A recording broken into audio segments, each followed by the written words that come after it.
신약 성경 마태복음 13장 31절로 33절, 44절로 52절 하나님 나라의 신비.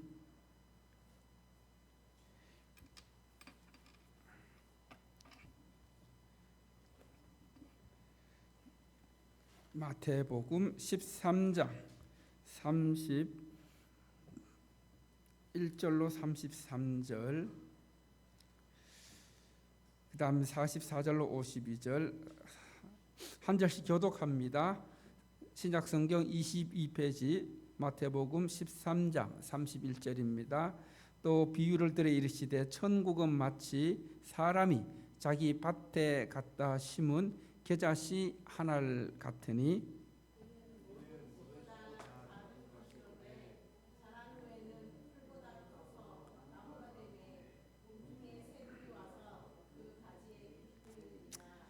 또 비유로 말씀하시되 천국은 마치 여자가 가루 서말 속에 갖다 넣어 전부 부풀게 한 누룩과 같으니라. 44절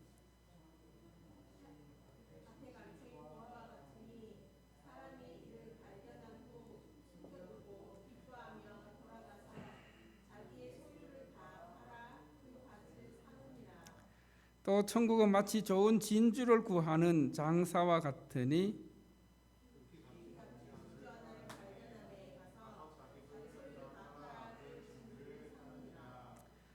또 천국은 마치 바다에 치고 각종 물고기를 모으는 그물과 같으니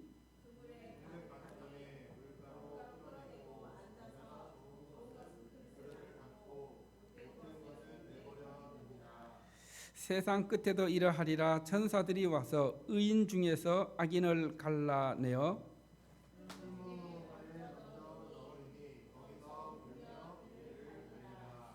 이 모든 것을 깨달았느냐 하시니 대답하되 그러하오이다. 예수께서 이르시되 그러므로 천국의 제자된 서기관마다 마치 새 것과 옛 것을 그 곳간에서 내오는 집주인과 같으니라. 아멘. 하나님 아버지 참으로 감사합니다. 오늘도 주님께서 우리에게 귀한 말씀 허락하심을 감사드립니다. 이 시간 말씀 들을 때 성령 하나님께서 우리 마음에 역사해 주셔서 말씀을 깨닫고 그 말씀대로 살아갈 수 있는 은혜와 믿음을 더하여 주시옵소서. 이 모든 말씀 예수님 이름으로 기도드립니다. 아멘. 할렐루야. 장마가 어느 정도 물러가면서 요즘 무더위가 기승을 부리고 있습니다.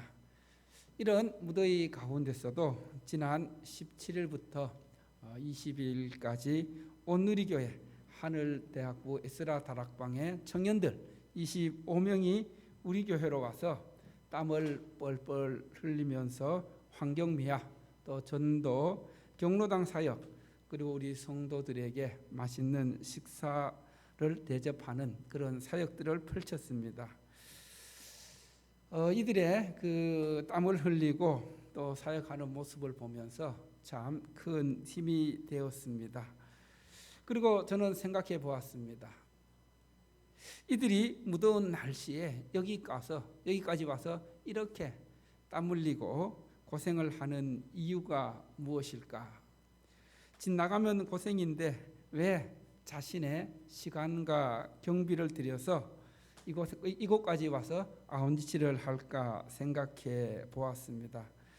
아마 여러분 가운데서도 저 청년들이 왜 여기까지 와서 이런 사역들을 펼쳐갈 수 있을까? 세상의 계산법으로 보면은 참 이해하기 어려운 일입니다. 자신의 그 황금 같은 시간을, 그리고 또 자신의 귀한 물질을 쏟아 부어서 이 작은 교회에 와서 땀 흘리고 사역하는 거 세상 청년들 그렇게 하지 못합니다. 오히려 시간이 있으면은 시원하고 또 좋은 휴양지를 찾고 편안한 쉼을 떠나는 그런 떠나기 때문입니다. 그런데 오늘의 청년들은 그 힘들고 어려운 그 사역들을 선택한 이유가 무엇일까? 내린 결론은 이겁니다. 한번 따라 볼까요? 그들 마음에 하나님의 나라가 임했기 때문이다.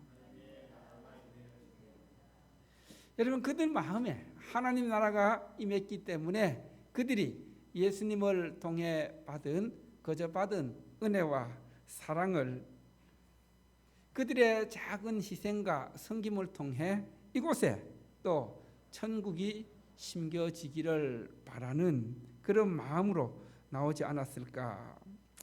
세상은 크고 화려한 성공을 찬양하지만은 우리 주님은 이렇게 이곳까지 와서 땀 흘리고 그리고 헌신하는 그 청년들을 통해 우리 교회가 하나님 나라로 확장되길 원하십니다. 그래서 오늘 마태복음 13장의 그 비유를 통해서 우리의 삶을 바꾸어 놓는 하나님 나라의 신비, 천국의 신비를 깨닫는 복된 시간 될 수 있기를 소망합니다. 우리가 읽은 이 마태복음 13장은 이 천국이 어떤 곳인가, 천국, 하나님 나라에 대해서 예수님이 비유로 가르쳐 주신 그런 말씀들입니다. 그래서 이 마태복음 13장에 하나님 나라, 천국에 대해서 예수님께서 비유 7개로 말씀해 주셨습니다. 그 중에 첫 번째 비유가 2주 전에 살펴보았던 씨 뿌리는 비유입니다. 이 씨 뿌리는 비유를 통해서 하나님께서는 하나님의 말씀, 복음이 뿌려지는데 그 4가지 밭에 뿌려진다고 말씀드렸습니다. 여러분, 첫 번째 밭이 어떤 밭이에요? 길가는 단단하게 굳은 마음을 상징합니다.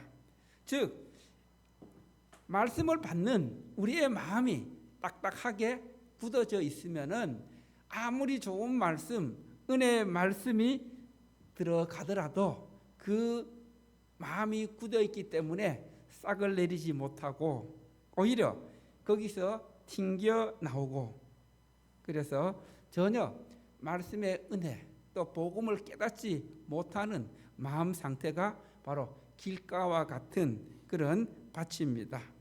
그래서 말씀이 뿌리를 내리지 못하니까 결국은 누가 와서 쪼아 먹어요? 새들이 와서 쪼아 먹었다. 여기서 새는 무엇을 상징합니까? 악한 자, 마귀, 사단이 와서 그 씨앗을 즉시 빼앗아 갔다. 자, 그 다음에 두 번째 밭은 어떤 밭입니까? 돌밭.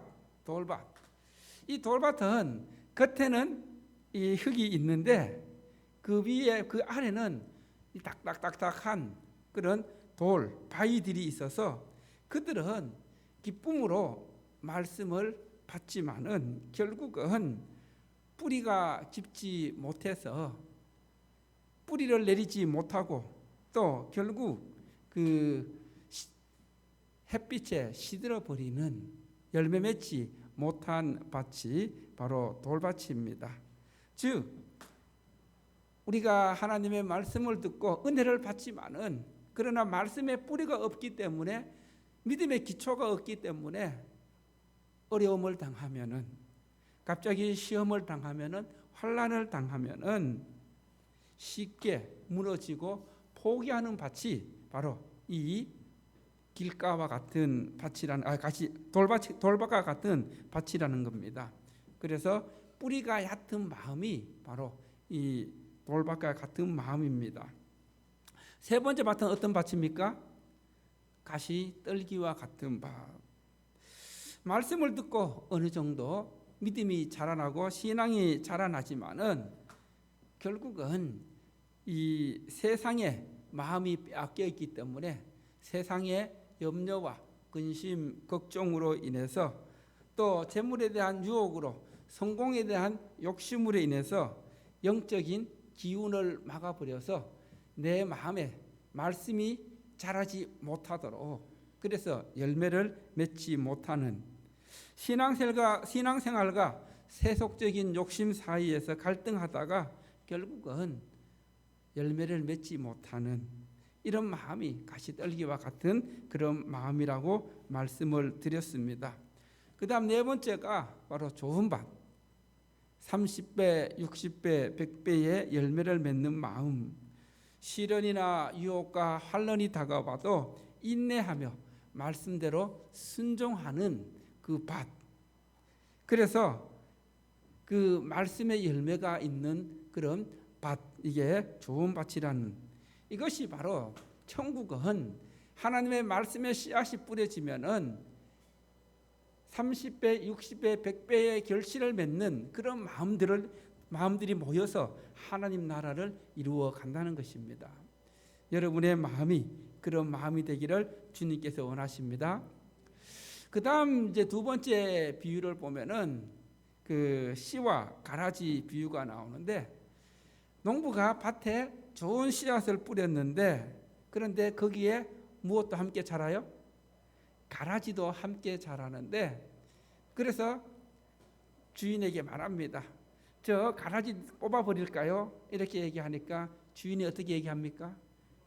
가만두라. 괜히 가라지 뽑다가 뭐까지 다친다?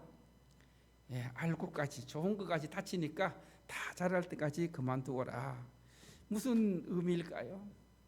하나님께서 결국은 이 세상 끝날까지 이 세상에는 하나님을 믿는 사람과 하나님 믿지 않는 사람들이 함께 살아가게 되는데, 그때까지 하나님은 참아 기다리신다는 겁니다. 오래 참고 기다리신다는 겁니다.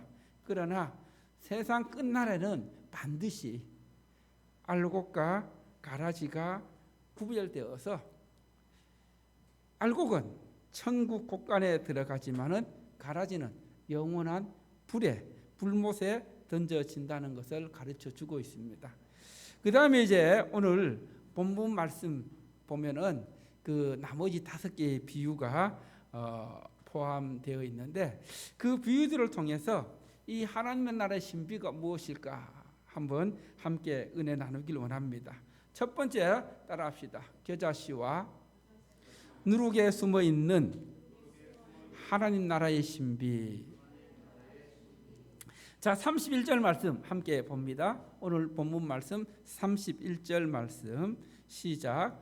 또 비유를 들여 이르시되 천국은 마치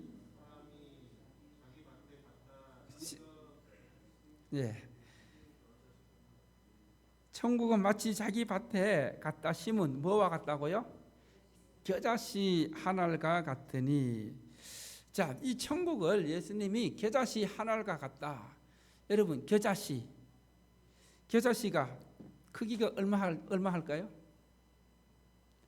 겨자씨 실제 크기를 보면은 약 한 1mm에서 2mm 정도, 1cm도 아니고 1mm에서 2mm 정도의, 그래서 성경에는 가장 작은 것을 나타낼 때 이 겨자씨로 많이 비유하곤 합니다. 그런데 이 1mm, 2mm밖에 안 되는 이 겨자씨가 땅에 심겨지면은 그것이 싹이 트고 또 자라서 뭐가 돼요? 나무가 되어서 거기에 새들이 깃들게 된다. 이것은 무엇을 말합니까? 아주 작은 것이지만은 그 안에 놀라운 생명력, 폭발적인 생명력이 있기 때문에 이것이 크게 자라서 많은 사람들에게 쉼을 제공해 준다. 이것은 하나님 나라에 따라서 외적 확장성, 하나님 나라의 외적 확장선을 보여주고 있는데, 즉 이 하나님 나라가 세상 사람들의 눈에 볼 때는 보잘것없고 볼품 없고 실패한 것처럼 보이지만은, 그러나 십자가의 그 생명을 통해서 아주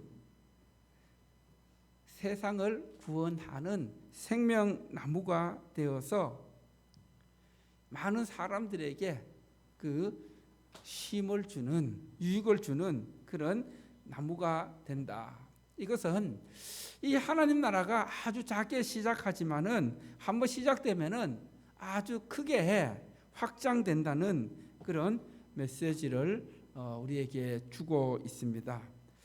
자, 그러면은 이 겨자씨가 큰 나무가 되기 위해서 겪어야 하는 과정들이 있습니다. 먼저 땅 속에 깊이 묻혀서 자신의 껍질이 완전히 부서지는, 깨지는 그런 죽음이 있어야 된다는 겁니다. 그런 희생이 있어야 된다는 겁니다. 그런 죽음과 그 껍질이 부서지는 아픔과 희생을 통해서 그 안에 감추어져 있던 생명력이 바로 흙을 뚫고 싹으로 솟아오르게 되는 것입니다. 그래서 무려 이 겨자씨가 크게는 한 2m에서 3m까지 자라는데 거대한 숲을 이루고, 그리고 이제 상처 입고 지친 공중 새들이 날아와 그 쉼을 얻는 평안한 안식처가 되는 그런 비유를 통해서 예수님께서는 바로 하나님 나라가 이와 같다. 또 33절 말씀 한번 보겠습니다. 33절입니다. 시작. 또 비유로 말씀하시되 천국은 마치 여자가 가루 서말 속에 갖다 넣어 전부 부풀게 한 누룩과 같으니라. 겨자씨가 겉으로 드러나는 외적인 그 확장을 보여준다면은 누룩은 반죽 속에 깊이 스며 들어가서 소리 없이 변화시키는 것을 의미합니다. 즉 하나님 나라는 겉보기에 화려하고 시끄러운 방식이 아니라 사람의 그 내면이나 일상에 보이지 않는 곳에서 은밀하게 시작된다는 그 신비를 보여주고 있습니다. 여러분, 이 누룩이 어떤 역할을 합니까? 누룩은 단순히 밀가루와 섞이는 것에 그치지 않고 그 가루 전체에 스며들어서 반죽의 성질을 부드럽게 하고 또 빵을 부풀려내는 그런 역할을 합니다. 천국이 이와 같다는 것입니다. 즉 하나님 나라의 복음, 하나님 나라의 말씀이 한 사람의 마음에 심겨지면은 그 말씀이 그의 가치관, 그의 성품, 삶의 목적을 바꾸어서 하나님 나라의 사람으로 만드는 강력한 능력을 가진 것이 바로 하나님 나라는 것입니다. 예수님 비유에 등장하는 또 여기 보면은 가루 서말, 이 가루 서말은 현대 그 용량으로 따지면은 한 22리터 정도 되며 약 100명이 먹는 그런 엄청난 양의 그런 양입니다. 즉 이 한 줌에 불과하던 이 누룩이 들어감으로써 그 누룩 반죽 전체가 크게 확장되어서 크게 부풀어서 바로 100명 이상이 먹을 수 있는 그런 양으로 늘어나는 것처럼 바로 이름 없는 작고 작은 헌신이 결국 그것이 공동체 안에 생명을 변화시키고 또 그 공동체를 든든하게 세워진다는 것입니다. 이 누룩과 또 겨자씨 비유의 공통점은 무엇입니까? 아주 작고 눈에 띄지는 않지만은 결국 이것은 거대하고 근본적인 변화를 가져다 주는 하나님 나라의 신비를 보여주고 있다는 것입니다. 겨자씨가 외적인 그 확장을 보여주고 있다면은 누룩은 내적인 변화, 안에서 보이지 않는 변화를 보여주고 있다는 것입니다. 여러분, 하나님을 믿는 하나님의 말씀을 받은 우리의 작은 결단이나 행동과 헌신이 누군가에게는 때로는 거대한 안식처가 될 수 있고 또 그 누룩이 반죽을 부풀린 것처럼 우리의 작은 헌신과 결단이 당장 결과가 눈에 보이지 않지만은 인내하고 기다리면은 하나님께서 크게 확장시켜 주신다는 것입니다. 그래서 우리가 이 겨자씨 또 누룩과 같은 그런 하나님 나라의 신비를 깨닫고 여러분이 그런 누룩과 겨자씨로서 하나님 나라의 외적인 확장과 그리고 내적인 변화를 통해 열매를 맺는 복된 삶을 살아갈 수 있기를 하나님께서 원하십니다. 두 번째로 따라합시다. 밭에 감추인 보화와 진주에 숨어 있는 하나님 나라의 신비. 44절 말씀입니다. 44절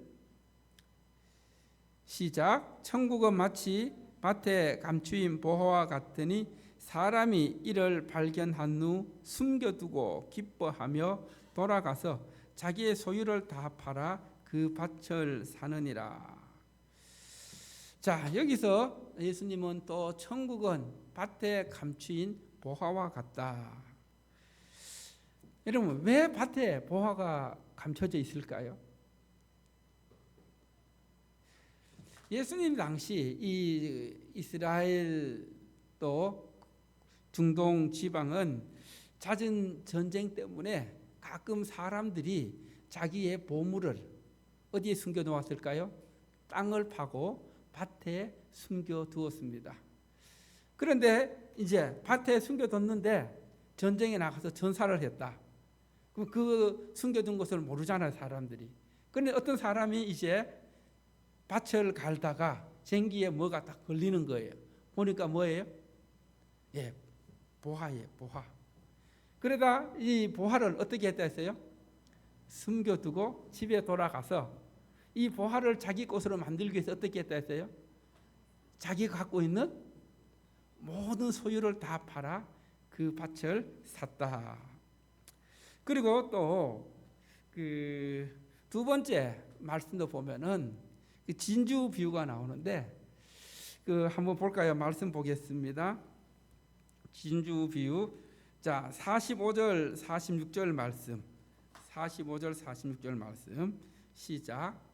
또 천국은 마치 진주를 구하는 장사와 같으니 극히 값진 진주 하나를 발견하며 가서 자기의 소유를 다 팔아 그 진주를 사느니라. 자, 여기 보면은 보화와 진주 공통점이 두 개 있습니다. 하나는 뭐냐 하면은 두 사람이 그 보화와 진주를 자기가 소유하기 위해서 어떻게 해요? 자기의 모든 소유를 다 팔아 그것을 사게 되는 것입니다. 그리고 또 공통점이 무엇일까요? 여러분 한번 생각해 보세요. 이 농부와 이 진주를 구하는 장사가 값진 것을 발견해서 그것을 자기의 모든 소유를 다 팔 때에 아이고 아까워라 이런 마음으로 할까요? 아니면 아주 기쁜 마음으로 했을까요? 어떤 마음으로 할 것 같아요? 맞습니다. 기쁨입니다. 기쁨. 이렇게 하나님 나라를 소유한다는 것은 나의 모든 것을 다 바쳐서라도 그것을 소유하게 되면은 하나님 주시는 기쁨이 있다는 것입니다. 이게 천국의 신비고 하나님 나라의 신비입니다. 여러분, 바로 밭에 감추인 보화는 어떻게 보면은 그 농부가 우연히 발견하게 되지만은 진주는 또 다릅니다. 이 진주, 값진 진주를 구하기 위해서 진주 장사가 여기저기 돌아다니면서 결국 구하게 됩니다. 즉 좋은 진주를 찾기 위해서 애쓰고 또 수고하고 또 노력하는 그런 모습을 보게 됩니다. 무엇을 말합니까? 우리가 하나님 나라의 그 복음 이것을 위해서 때로는 정말 좋은 진주를 구하는 장사와 같이 간절하고 그리고 또 수고하는 그 마음으로 하나님의 은혜를 구해야 된다는 것입니다. 그리고 그 은혜 또 진주 보화가 우리에게 발견되어지면은 우리는 그것을 소유하기 위해서는 나의 모든 것을 다 팔아 기쁨으로 가질 수 있을 때 거기에 천국의 신비 은혜가 있다는 것입니다. 즉 여러분 따라합시다. 하나님 나라 천국은 세상의 가치관이 완전히 뒤집히고 내 모든 것을 내주어도 아깝지 않다. 이게 하나님 나라의 신비입니다. 여러분, 우리에게 있어서 보화와 진주는 무엇입니까? 하나님을 믿는 하나님의 자녀들에게 있어서 보화와 진주는 무엇입니까? 바로 예수님이십니다. 예수 그리스도이십니다. 그래서 우리가 아까 불렀던 찬송, 주 예수보다 귀한 것은 없네. 이 세상의 명예나 이 세상의 성공이나 이 세상의 행복과 비교했을 때에 정말 주님보다 더 귀한 것이 없다는 고백이 있다면은 그것은 그 마음에 이 세상에서 제일 중요한 보화 예수 그리스도를 소유한 사람들입니다. 좋은 진주를 구하는 장사꾼은 평생을 바쳐 가장 값진 것을 찾아 돌아다니는 그런 수고를 합니다. 오늘날 많은 사람들이 성공, 안정, 세상 사람들의 인정이라는 세상의 진주를 찾기 위해 땀을 흘리고 자기의 모든 것을 쏟아붓습니다. 그러나 장사꾼이 자기 생에 있어서 가장 좋은 진주를 발견했을 때에 자기의 모든 소유를 팔아 그것을 샀습니다. 세상이 말하는 성공과 인정이 또 안정이 더 이상 중요해지지 않는 가치관과 그리고 우선순위의 그 순서가 바뀌는 것이 되는 것입니다. 또 남의 밭을 일구던 이 농부도 보화를 발견했을 때에 그는 자신의 모든 것을 다 처분해서 그 밭을 샀습니다. 그래서 천국은 하나님 나라는 이 땅에 썩어질 것들과는 감히 비교할 수 없는 영원하고도 그리고 압도적인 가치를 갖고 있다는 것을 우리에게 가르쳐 주고 있습니다. 그래서 우리는 한번 생각해 보아야 합니다. 내 마음에 이 세상에 그 무엇과도 바꿀 수 없는 정말 나의 모든 것을 다 바쳐서라도 소유한 보화, 진주가 있는가?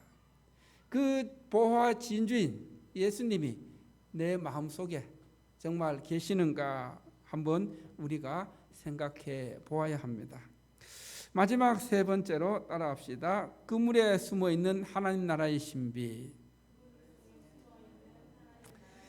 47절 48절 말씀입니다. 함께 봅니다. 47, 48절 시작. 또 천국은 마치 바다에 치고 각종 물고기를 모으는 그물과 같으니 그물에 가득함에 물가로 끌어내고 앉아서 좋은 것은 그릇에 담고 못된 것은 내버리니라. 천국은 바다에 그물을 치고 각종 물고기를 모으는 것 같이 바로 이 그물과 같다고 말씀하고 있습니다. 즉 이것은 천국은 모든 것을 다 포용하지만은 그러나 그것이 끝까지 가지는 않는다는 것입니다. 지금 이 시대를 살아가고 있는 우리에게 누구에게나 하나님의 구원의 문이 열려 있습니다. 그래서 지금 이 시대는 은혜의 시대입니다. 그러나 세상 마지막 날이 되면은 주님께서 다시 오시게 되면은 세상 심판 날이 되면은 어떤 일이 일어납니까? 물고기를 잡았을 때에 그 어부가 좋은 물고기는 그릇에 담고 나쁜 물고기는 어떻게 한다고요? 내버린다. 즉 세상 끝날에도 결국 천사들이 이 땅에서 좋은 사람들은 걸러내고 악한 사람들, 나쁜 사람들은 결국 심판하게 된다는 그런 메시지를 주고 있습니다. 우리가 지금 교회라는 넓은 은혜의 바다 위에서 함께 신앙생활하며 함께 은혜를 누리며 함께 살아가고 있지만은 그러나 마지막 심판 때가 되면은 누가 하나님을 믿는 사람인지 누가 진짜 신앙을 가진 사람인지, 누가 진짜 믿음을 가진 사람인지 그 알곡과 같은 성도를 골라내고, 그리고 또 그렇지 못한 거짓 믿음, 그리고 신앙이 없는 그런 자들을 골라내어서 심판하신다는 것입니다. 그래서 우리는 이런 이 하나님 나라의 신비를 깨닫고 소망을 가지고 또 우리가 어떻게 살아야 할지 결단하면서 나아가야 할 것입니다. 여러분, 예수 그리스도의 복음, 이것이 우리가 가져야 할 최고의 보화입니다. 최고의 진주입니다. 이것보다 귀한 것은 없다는 것을 믿음으로 받아들일 수 있기를 바랍니다. 1912년 차가운 북대서양 바다로 가라앉은 그 타이타닉, 이 타이타닉에 존 하퍼 목사님이라는 분이 타고 계셨습니다. 이제 배가 침몰하면서 많은 사람들이 극심한 공포 속에서 비명을 지를 때에 이 하퍼 목사님은 자기에게 있던 그 구명조끼, 이 구명조끼만 입고 있으면은 어떻게든 살 수 있을 텐데 이 구명조끼를 벗어서 옆에 있던 청년에게 벗어 주었습니다. 왜냐하면은 자기는 예수를 믿어서 지금 죽어도 천국 갈 수 있지만은 아직 옆에 있는 청년은 예수를 믿지 않았기 때문에 이 청년에게 이 자기 그 구명조끼를 벗어 줄 수 있었습니다. 그리고 또 이 존오파 목사님은 물이 차오르며 정말 죽어가는 그 순간 속에서도 그 옆에 있는 분들을 향해서 당신은 구원받았습니까? 지금 당장 예수님을 믿어야 합니다 하고 복음을 전했습니다. 정말 이 죽음에 이르렀을 때도 자기 그 죽음을 포기하고 청년의 목숨을 살릴 수 있었던 이유가 어디에 있습니까? 만약 여러분이라면 그렇게 할 수 있었겠습니까?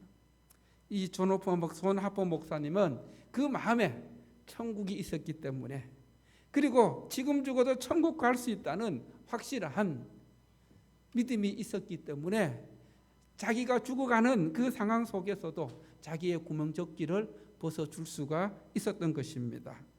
여러분, 인생의 끝자락 심판의 그물 앞에서는 오직 십자가의 믿음만이 우리를 살립니다. 우리를 구원해 줍니다. 이 세상의 명예, 부, 성공 아무 소용 없습니다. 그래서 주님 오실 때에 여러분이 정말 쓸모없는 가라지, 쓸데없는 고기가 아니라 좋은 그런 일꾼으로, 좋은 알곡으로 주님 앞에 서기를 소망합니다.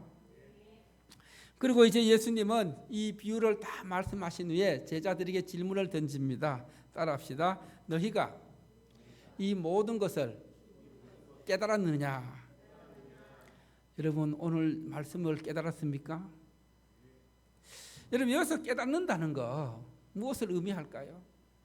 성경에서 깨닫는다는 것은 그냥 머리로 이해한다는 그런 뜻이 아닙니다. 지적으로 이해한다는 그런 뜻이 아닙니다.